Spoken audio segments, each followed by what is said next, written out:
झा जी एक सवाल आपसे और फिर शहजाद आपके पास आ रहा हूं। संजीव जी, दो मंत्री आपके, देखिए इसलिए आपसे ज्यादा पूछा जाता है क्योंकि आपने जैसे आए थे ना, हर बार आपने बोला संजीव जी कि आम आदमी party wear a party with a difference, हम वो पार्टी हैं।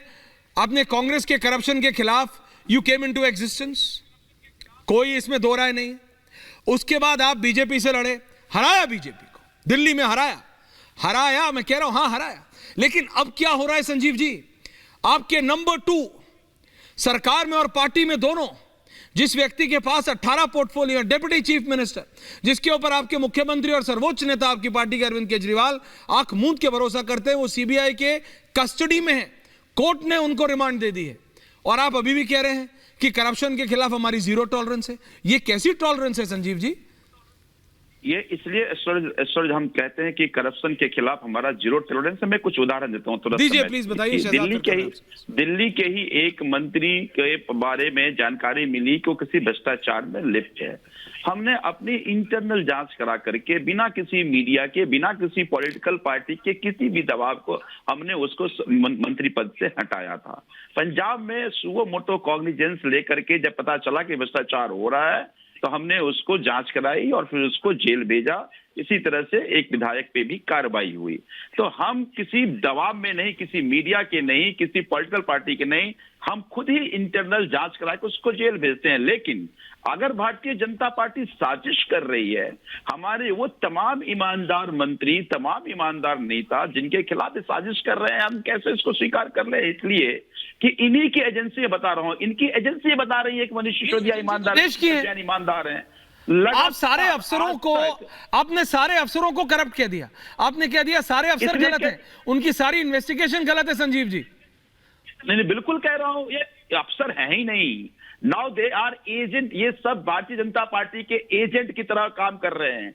एजेंसी भारतीय जनता पार्टी के प्रकोष्ठ की तरह कर रहे हैं। और मैं ही नहीं कह रहा हूं, अभी इस देश के प्रधानमंत्री नरेंद्र मोदी जी जब प्रधानमंत्री नहीं थे, मैं आपको शेरी जब भाषण दिखा सकता जहां इन्होंने कहा था कि सीबीआई एक पार्टी बन के काम कर रही है। लेकिन अब कांग्रेस सरकार गई, भारतीय जनता पार्टी की सरकार आ गई, अब भारतीय जनता पार्टी की पार्टी बन के काम कर रही है। जो प्रधानमंत्री मानते थे, ये मैं पूरा देश अब कर रहा है, पूरा अपोजिशन कह रहा है। आप एक छोटे सर्वे करा लीजिए। शहजाद आपको जवाब दे रहे हैं, चैनल पे सर्वे करा लीजिए कि क्या ईडी सीबीआई इंडिपेंडेंट एजेंसी है।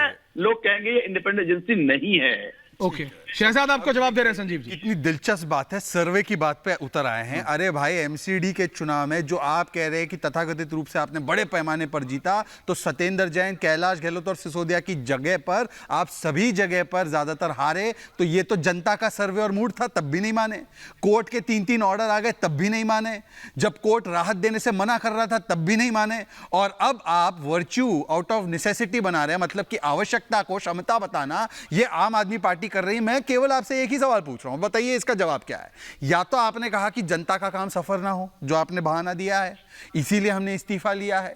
तो फिर 9 महीने पहले जब सत्येंद्र जैन जेल गए, जब उन पे ये आरोप सिद्ध होने की श्रेणी में आ चुका था, प्रथम दृष्टया उस पर कार्रवाई होना शुरू हो गया था कोर्ट की ओर से, और कोर्ट राहत देने से मना कर रहा था, तब 9 महीने जनता की सुविधा का क्या किया भाई साहब? उनके पास पीडब्ल्यूडी, हेल्थ मिनिस्ट्री, सारे मंत्रालय थे।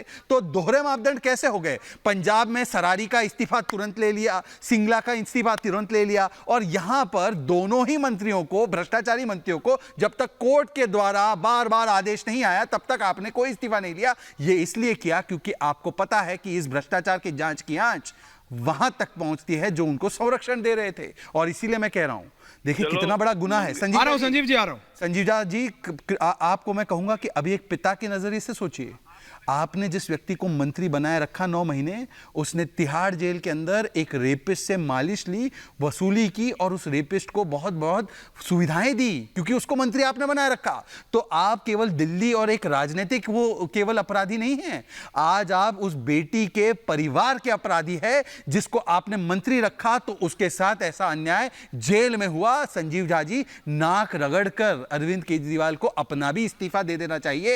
ये संजीव झा जवाब दे रहा है। संजीव झा।